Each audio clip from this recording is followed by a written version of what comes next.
Good evening दोस्तों। तो फिर कैसे हैं आप लोग।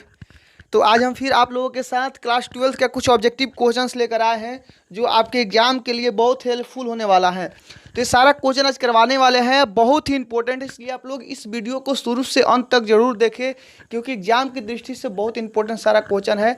ये जो क्वेश्चंस है क्लास 12 के चैप्टर नंबर 8 विद्युत चुंबकीय तरंग से लिया गया है, ठीक ना। तो एक एक करके सबको देखेंगे, सारा कंसेप्ट क्लियर करेंगे, हर चीज़ बताएंगे, चाहे ऑब्जेक्टिव क्वेश्चन कहाँ से लिए, कैसे कैसे, हर चीज़ बताएंगे। तो चलिए स्टार्ट करते हैं। पहला क्वेश्चन है कि निम्नलिखित में कौन विद्युत चुंबकीय तरंग वाले गुण का है। निम्नलिखित में कौन विद्युत चुंबकीय तरंग वाले गुण का है। तो सबसे पहले हम बात करेंगे, जब आपको थ्योरी के बारे में बता रहे थे, हम जब चैप्टर पढ़ा रहे थे तो विद्युत चुंबकीय तरंग के बारे में लिखवाए थे। थोड़ा तेजी में खींचेंगे क्योंकि तेज रहेंगे, आपका क्वेश्चन अधिक है, समय अधिक लग जाएगा, इसलिए कोशिश करेंगे मतलब ज़्यादा से ज़्यादा चीज़ बता कम समय में, ठीक ना। तो आप लोग मेंटेन कर लीजिएगा, अपने स्पीड को वहाँ पर मैनेज कर लीजिएगा क्योंकि हम थोड़ा जल्दी जल्दी बताएंगे, ठीक ना। तो निम्नलिखित में कौन विद्युत चुंबकीय तरंग वाले गुण का है। तो विद्युत चुंबकीय तरंग वाले गुण का है, गुण का है मतलब विद्युत चुंबकीय तरंग। तो विद्युत चुंबकीय तरंग के बारे में हम लिखवाए थे कि गामा रे, एक्स रे, पराबैंगनी, दृश्य प्रकाश और रक्त प्रकाश, सूक्ष्म तरंग, रेडियो और टीवी, ये सारा जो है विद्युत चुंबकीय तरंग है। उसके बाद अगर बात करें हम गामा रे के पहले, तो अल्ट्रावोलेट एक किरण होता है, तो जो विद्युत चुंबकीय तरंग है। तो देखिए इसमें कौन सा है जो अभी नाम धरे, उसमें से कौन सा है। तो गामा रे, एक्स रे, पराबैंगनिक, दृश्य प्रकाश और रक्त प्रकाश, सूक्ष्म तरंग, रेडियो और टीवी।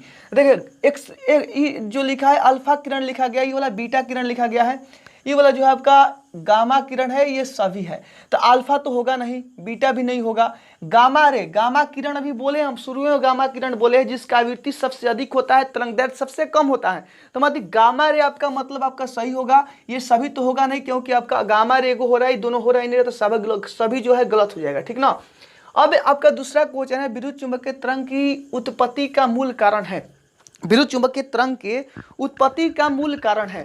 तो विद्युत चुंबकीय तरंग की उत्पत्ति का मूल कारण आवेश का त्वरित गति है। आवेश का त्वरित गति, आवेश जब त्वरित गति से गतिमान होता है तब जाके विद्युत चुंबकीय तरंग, क्योंकि हम बताए थे कि जब विद्युत क्षेत्र एवं चुंबकीय क्षेत्र दोनों एक दूसरे के लंबवत कंपन करते, हवा में कंपन करते हैं, दोनों एक दूसरे के लंबवत कंपन करते हैं, तो हवा में एक विक्षोभ उत्पन्न होता है, वही विद्युत चुंबकीय तरंग होता है। तो आपका आवेश का त्वरित गति जो होगा विद्युत चुंबकीय तरंग की उत्पत्ति का मूल कारण होगा। आवेश का त्वरित गति विद्युत चुंबकीय तरंग का मूल कारण होगा। तीसरा नंबर क्वेश्चन है विद्युत चुंबकीय तरंग की प्रकृति हो सकती है। विद्युत चुंबकीय तरंग की प्रकृति हो सकती है, तो स्पष्ट रूप से लिखवाए हम ये चीज स्पष्ट रूप से लिखवाए। जब रे ऑप्टिक्स से स्टार्ट किए थे तो शुरू में लिखवाया है विद्युत चुंबकीय तरंग एक अनुप्रस्थ तरंग है।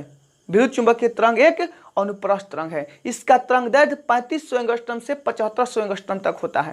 विद्युत चुंबकीय तरंग एक अनुप्रस्थ तरंग है। तो देखिए अनुप्रस्थ कौन सा है, तो ये वाला विद्युत चुंबकीय तरंग एक अनुप्रस्थ तरंग है। अनुप्रस्थ तरंग है, विद्युत चुंबकीय तरंग है कि अनुप्रस्थ तरंग है, ठीक, अनुप्रस्थ तरंग है, क्योंकि ये इसका जो गति होता है इस तरह से होता है अनुप्रस्थ तरंग। अनुदैर्घ्य तो आपका जो स्प्रिंग का कंपन होगा अनुदैर्घ्य होगा। तरंग जो उत्पन्न होता है स्प्रिंग के मदद से, स्प्रिंग को छोड़िएगा तो कंपन होगा, अनुदैर्घ्य होगा। अनुप्रस्थ जो होता है ये आपका सरल आवर्त गति इस तरह से होता है, इस तरह से, तो आपका अनुप्रस्थ तरंग है, ठीक ना। बहुमूल्य नगों की पहचान में कौन सहायक है। बहुमूल्य नगों के पहचान में कौन सहायक है, तो वहां पर हम जब पराबैंगनिक किरण पढ़ा रहे थे तब पराबैंगनिक किरण में बताए थे, पराबैंगनिक किरण के उपयोग में बताए थे कि पराबैंगनिक किरण का उपयोग बहुमूल्य नगों के पहचान में किया जाता है। बहुमूल्य जो नग होता है उसके पहचान में पराबैंगनिक किरण का उपयोग किया जाता है। उसके बाद जो मशीन आता है नोट वोट का, जाली नोट वोट निकालने वाला, उसमें भी पराबैंगनिक किरण का उपयोग किया जाता है। पराबैंगनिक किरण का उपयोग जाली नोट वोट को छांटने में मशीन में जो किया जाता है, जिससे पता चल सकता है जाली है, नकली है कि असली है, होला ना, तो वो में बहुमूल्य नगों का पहचान मतलब पराबैंगनिक किरण का उपयोग किया जाता है। सॉरी, बहुमूल्य पराबैंगनिक किरण का उपयोग किया जाता है। स्पष्ट है, उम्मीद है स्पष्ट हो रहा होगा, हर चीज स्पष्ट हो रहा होगा। आगे क्वेश्चन नंबर 5 में है कि 1/√10 epsilon naught into mu naught का बीमा होता है। क्वेश्चन क्या है, 1/√10 epsilon naught into mu naught की बीमा होता है। 1/√10 epsilon naught into mu naught का बीमा होता है। तो इसका बीमा 1/√10 epsilon naught into mu naught प्रकाश के चाल के बराबर होते हैं। विद्युत चुंबकीय तरंग के गुण में लिखवाए थे कॉपी पलट के देखिए, कॉपी पलट के देखिए, नोट्स जो बनाए उसको पलट के देखिए। विद्युत चुंबकीय तरंग के गुण में ये चीज स्पष्ट रूप से लिखवा है 1/√ε0 × μ0 प्रकाश के चाल के बराबर होता है। तब प्रकाश के चाल का विमा क्या होता है? प्रकाश के चाल के विमा होता है, प्रकाश के चाल का मात्रक पहले लिख लेते हैं, मीटर प्रति सेकेंड, मीटर प्रति सेकेंड, यानी LT इनवर्स। LT इनवर्स क्या हो जाएगा? 1/√ε0 × μ0 का विमा। देखिए मिलाइए इसमें कौन सा LT इनवर्स। अच्छा, ऑप्शन नंबर ए आंसर होगा, ऑप्शन नंबर ए आंसर होगा, ऑप्शन नंबर ए आंसर। उसके बाद क्वेश्चन नंबर 6, विद्युत चुंबकीय तरंग का वेग वेक्टर सी समानांतर है। तो आपको याद होगा कि विद्युत चुंबकीय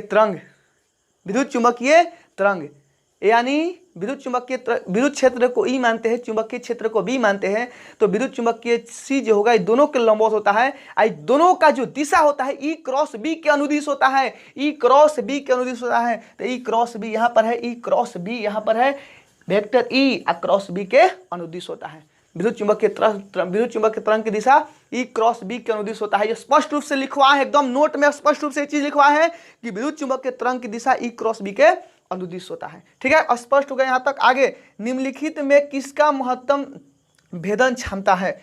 निम्नलिखित में किसका महत्तम भेदन क्षमता है? क्वेश्चन नंबर 7 आपका है, इसका तो ई क्रॉस बी हो गया। निम्नलिखित में किसका महत्तम भेदन क्षमता है?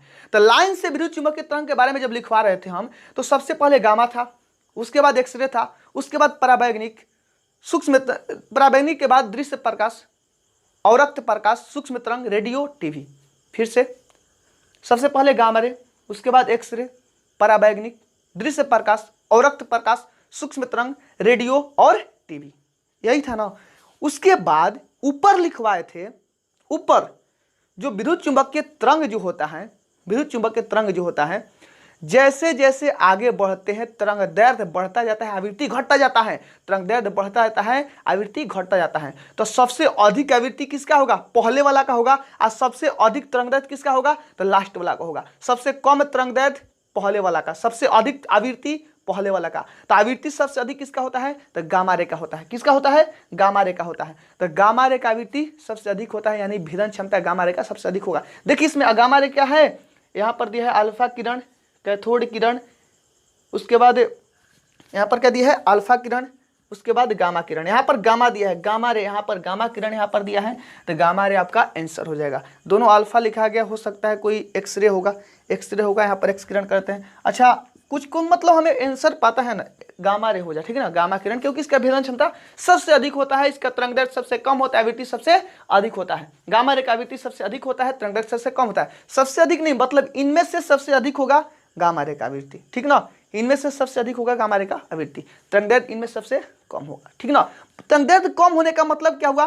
कम दूरी जाएगा। तरंग दैर्ध्य कम होने का मतलब कम दूरी जाएगा। आवृत्ति अधिक होने का मतलब क्या होगा? भेदन क्षमता सबसे अधिक होगा, भेदन क्षमता अधिक होगा, भेदन क्षमता अधिक होगा। यदि इसका तरंग दैर्ध्य सबसे अधिक होता तो बॉर्डर पे इसी को लगा के दुश्मनों को भेदने के लिए काम किया जाता, क्योंकि इसका भेदन क्षमता सबसे अधिक होता है, ठीक ना। आगे देखिए, क्वेश्चन नंबर 8 में है, विद्युत चुंबकीय तरंग में विद्युतीय एवं चुंबकीय क्षेत्र के बीच कलांतर होता है। क्वेश्चन नंबर 8 में क्या है? विद्युत चुंबकीय तरंग में विद्युतीय एवं चुंबकीय क्षेत्र के बीच का कलांतर होता है। तो आप जानते हैं विद्युत क्षेत्र एवं चुंबकीय क्षेत्र दोनों एक दूसरे के लंबवत कंपन करते हैं, दोनों एक दूसरे के लंबवत कंपन करते हैं। तो जब लंबवत कंपन करेगा तो इसका बीच का जो कोण होगा कलांतर होगा। कलांतर क्या होता है? कलांतर वह नियत कोण होता है जो किसी दिए गए समय पर के उसकी स्थिति एवं दिशा को प्रदर्शित करता है। तो कोण, दोनों के बीच का कोण कितना होता है? तो दोनों के बीच का कोण 90 डिग्री होता है। लंबवत होता है मतलब 90 डिग्री होता है, लंबवत मतलब 90 डिग्री। 90 डिग्री मतलब क्या हो जाएगा? 90 डिग्री मतलब पाई मतलब 180 हो गया। अब पाई/2 मतलब 90, पाई/2 इसका आंसर हो जाएगा। क्वेश्चन नंबर 8 का आंसर क्या होगा? पाई/2। क्वेश्चन नंबर 8 का पाई/2, ठीक, स्पष्ट है। क्वेश्चन नंबर 9 देखिए, क्वेश्चन नंबर 9 में बोल रहा है कि निम्नलिखित में सबसे अधिक तरंग दैर्ध्य होता है। सबसे अधिक तरंग दैर्ध्य किसका होता है? तो अभी हम कुछ देर पहले बताए हैं। सबसे कम तरंग दैर्ध्य गामा रे। अब जैसे जैसे आगे बढ़ेंगे तरंग दैर्ध्य बढ़ता जाएगा, जैसे जैसे आगे बढ़ेंगे तरंग दैर्ध्य बढ़ता जाएगा। तो सबसे पहले गामा रे, तो इसका सबसे कम होगा। उसके बाद एक्सरे, इससे थोड़ा अधिक होगा। उसके बाद पराबैंगनी, इससे थोड़ा अधिक होगा। उसके बाद दृश्य प्रकाश, अवरक्त प्रकाश, सूक्ष्म तरंग, रेडियो, टीवी। सबसे अधिक तरंग दैर्ध्य किसका होगा? टीवी का होगा। तो क्या इसमें टीवी है? क्या इसमें टीवी है? टीवी नहीं है। तो इसमें माइक्रो तरंग है। माइक्रो तरंग का मतलब क्या होता है? माइक्रो तरंग मतलब सूक्ष्म तरंग। माइक्रो मतलब सूक्ष्म, माइक्रो मतलब छोटा होता है, माइक्रो, माइक्रो मतलब छोटा, सूक्ष्म तरंग। लाल प्रकाश, लाल प्रकाश मतलब दृश्य प्रकाश हो गया, क्योंकि दृश्य प्रकाश में आता है सभी आपका 7 गो रंग। बैजनी, हपी, नाला किस में आता है?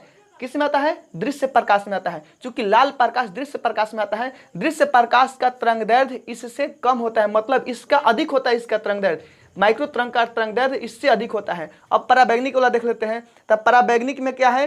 पराबैंगनिक किरण, पराबैंगनिक किरण का तरंग दैर्ध्य और कम होता है, इससे भी कम होता है। माइक्रो लाल दृश्य प्रकाश से भी कम होता है। पराबैंगनिक के बाद आता है दृश्य प्रकाश, तो इससे भी कम होता है। उसके बाद गामा रेस का तो अधिक होता है। अब स्पष्ट है सबसे अधिक होता है गामा किरण का, मतलब सबसे कम किसका होगा? माइक्रो तरंग का। माइक्रो तरंग का सबसे अधिक तरंग दैर्ध्य होगा, सॉरी कम बोल रही है, निम्नलिखित में सबसे अधिक तरंग दैर्ध्य माइक्रो तरंग का होगा। फिर से बता देते हैं, सबसे कम तरंग दैर्ध्य गामा रे, उसके बाद एक्स रे, उसके बाद पराबैंगनिक, उसके बाद सूक्ष्म तरंग, सॉरी दृश्य प्रकाश, पराबैंगनिक, दृश्य प्रकाश, उसके बाद अवरक्त प्रकाश, उसके बाद सूक्ष्म तरंग, उसके बाद रेडियो, उसके बाद टीवी। सबसे कम इसका, उससे अधिक इसका, उससे अधिक उसका, उसके अधिक उसका, इसके बाद इसका सबसे। तब लाल प्रकाश आएगा, दृश्य प्रकाश यहाँ पर है, मतलब इस सब से अधिक होगा, दृश्य प्रकाश का इस सबसे अधिक होगा। तो इसमें देखते हैं गामा किरण से अधिक हो रहा है, पराबैंगनिक किरण से अधिक हो रहा है, तो क्या इससे भी अधिक हो रहा है? देख लेते हैं। माइक्रो इसके बाद आ रहा है, सूक्ष्म तरंग यहाँ पर आ रहा है ना, तो सूक्ष्म तरंग इसके बाद आ रहा है, इसलिए इससे अधिक हो जाएगा इसका तरंग दैर्ध्य। सूक्ष्म तरंग का इससे अधिक हो जाएगा। सूक्ष्म तरंग का तरंग दैर्ध्य जो होगा इस सब से अधिक होगा। तरंग दैर्ध्य अधिक होने का मतलब क्या होगा? सूक्ष्म तरंग का तरंग दैर्ध्य अधिक होने का मतलब हो गया ये अधिक दूरी तय करेगा। कितना? अधिक दूरी। इसलिए इसका प्रयोग रडार प्रणाली में किया जाता है। रडार प्रणाली यानी दुश्मनों का पता लगाने के लिए इसका प्रयोग किया जाता है। सूक्ष्म माइक्रो तरंग का, सूक्ष्म तरंग का प्रयोग दुश्मनों का पता लगाने के लिए किया जाता है। इसको छोड़ा जाता है। उसके बाद जब कहीं दूर से दुश्मन आ रहा है तो अगर इसको छोड़ा जाता है माइक्रो तरंग का, माइक्रो तरंग छोड़ने के बाद उससे टकराकर परिवर्तित होकर वापस आता है, तो उसके अनुसार से माप लिया जाता है कि उसका जहाज कितने दूरी पर है। सूक्ष्म तरंग की मदद से ये सारा काम किया जाता है, ठीक ना। क्वेश्चन नंबर 10 में है, दूर संचार के लिए उपयुक्त विकिरण है। दूर संचार के लिए उपयुक्त विकिरण कौन सा है? तो दूर संचार मतलब तरंग दैर्ध्य अधिक होना चाहिए। दूर संचार मतलब तरंग दैर्ध्य अधिक होना चाहिए। अधिक दूरी तय करे, अधिक दूरी तय करे ही ना होगा दूर संचार। तो दूर संचार पराबैंगनिक ऐसा ही कम होगा इसका तरंग दैर्ध्य। दृश्य प्रकाश से कम, इससे अधिक होगा दृश्य प्रकाश, इससे अधिक तरंग दैर्ध्य होगा। उसके बाद एक्सरे इससे कम होगा। माइक्रो मतलब सबसे अधिक कौन सा होगा? माइक्रो होगा, सबसे अधिक माइक्रो होगा, माइक्रो तरंग का, ठीक ना। माइक्रो तरंग का तरंग दैर्ध्य सबसे अधिक होता है, इसलिए इसका दूर संचार में इसका उपयोग किया जाता है। कोई दिक्कत नहीं होना चाहिए यहाँ तक। आगे अगर स्पीड है तो फिर से बोल रहे हैं आप लोग अपने मोबाइल में मैनेज कर लीजिए, स्पीड को मैनेज करके वीडियो को देखिए, ठीक ना। नहीं तो कोई फ़ायदा होने वाला नहीं है। हम थोड़ा जल्दी में है, थोड़ा जल्दी खींच रहे हैं, चाहे कि ज़्यादा से ज़्यादा क्वेश्चन कम समय में हो सके। तो अपने मोबाइल में अपने स्पीड को मैनेज कर लीजिए, ठीक है। आगे देखिए क्वेश्चन नंबर 11 है, तो चुंबकीय क्षेत्र बी तथा विद्युत क्षेत्र ई के अनुपात B/E का मात्रक होता है। B/E का मात्रक होता है। क्वेश्चन पर ध्यान देना है, बहुत ज्यादा कंफ्यूज करता है। क्वेश्चन पर ध्यान देना है। हम जानते हैं E/B का मात्रक, E/B का मात्रक मीटर प्रति सेकंड होता है। हम क्या जानते हैं? E/B का मात्रक मीटर प्रति सेकंड होता है, न कि B/E का मात्रक। E/B का मात्रक क्या होता है? मीटर प्रति सेकंड। लेकिन क्या पूछा है? B/E का मात्रक पूछा है, तो इसको पलट दीजिए, सेकंड प्रति मीटर कर दीजिए, सेकंड प्रति metre. Option number B answer, option number B answer. इस चीज पर ध्यान देना है, क्वेश्चन को पढ़ना नहीं भूलना है। ये नहीं सोचना है कि हमको याद है। क्वेश्चन को पहले बढ़ी तो अच्छी तरह से पढ़िए, समझिए, उसके बाद टिक करना है। तो थोड़ा सा में कंफ्यूजन होगा। देख लीजिए B/E का मात्रक आप तो रट के गए E/B का मात्रक मीटर प्रति सेकंड, लेकिन दिया क्या है? B/E मतलब second metre inverse, second metre inverse. आगे देखिए क्वेश्चन नंबर 12, विस्थापन धारा का मात्रक। विस्थापन धारा का मात्रक क्या होगा? तो विस्थापन धारा का मात्रक एम्पियर होता है। विस्थापन धारा एम्पियर होगा, इसका मात्रक एम्पियर, ठीक ना। आगे चालन धारा विस्थापन धारा लिखवाया है ना, वहां पर मात्रक देख लीजिएगा, इसका एम्पियर होता है, ठीक ना। आगे ये तो याद करने वाला चीज, इसमें कुछ समझने वाला नहीं है। क्वेश्चन नंबर 13, प्रयोगशालाओं में बैक्टीरिया से मुक्त कराने में उपयोग की जाती है। प्रयोगशालाओं को बैक्टीरिया से मुक्त कराने के लिए उपयोग किया जाता है। प्रयोगशालाओं को बैक्टीरिया से मुक्त कराने में उपयोग की जाती है। किसका उपयोग किया जाता है? बैक्टीरिया मतलब जो सूक्ष्म जीव, जो छोटा छोटा जो नष्ट करते हैं किसी किसी वस्तुओं को, जो उससे मुक्त करने के लिए, उसको मारने के लिए किसका उपयोग किया जाता है? ऑप्शन नंबर में है अल्ट्रावायलेट किरण, अवरक्त किरण, दृश्य प्रकाश, इनमें से कोई नहीं। तो आप लोगों को हम लिखवाए हैं कि गोदामों में, प्रयोगशालाओं में गामा किरण का उपयोग किया जाता है बैक्टीरिया से मुक्त करने के लिए। क्यों? क्योंकि वहां पर उसका तरंग दैर्ध्य सबसे कम है, आवृत्ति सबसे अधिक है। लेकिन इस बार देखिए यहां पर गामा किरण नहीं दिया है, गामा किरण से भी अधिक आवृत्ति वाला होता है जिसका नाम है अल्ट्रावायलेट। क्या होता है? अल्ट्रावायलेट। ये चीज लिखवाए नहीं है लेकिन यहाँ पर ऑब्जेक्टिव में दिया है, तो इसको याद कर लीजिएगा। यहाँ इसको क्या याद करना है? गामा किरण से पहले होता है कौन? अल्ट्रावायलेट। मतलब इसका आवृत्ति अधिक होगा, तरंगदैर्ध्य कम होगा। सबसे कम तरंगदैर्ध्य क्या हो गया? अल्ट्रावायलेट का। सबसे अधिक आवृत्ति अल्ट्रावायलेट का। अल्ट्रावायलेट, यही इसका अल्ट्रावायलेट का उपयोग करके प्रयोगशालाओं को बैक्टीरिया से मुक्त किया जाता है। ये आपका इतना ऑब्जेक्टिव हुआ। और कुछ ऑब्जेक्टिव के बारे में बात करते हैं, ठीक ना।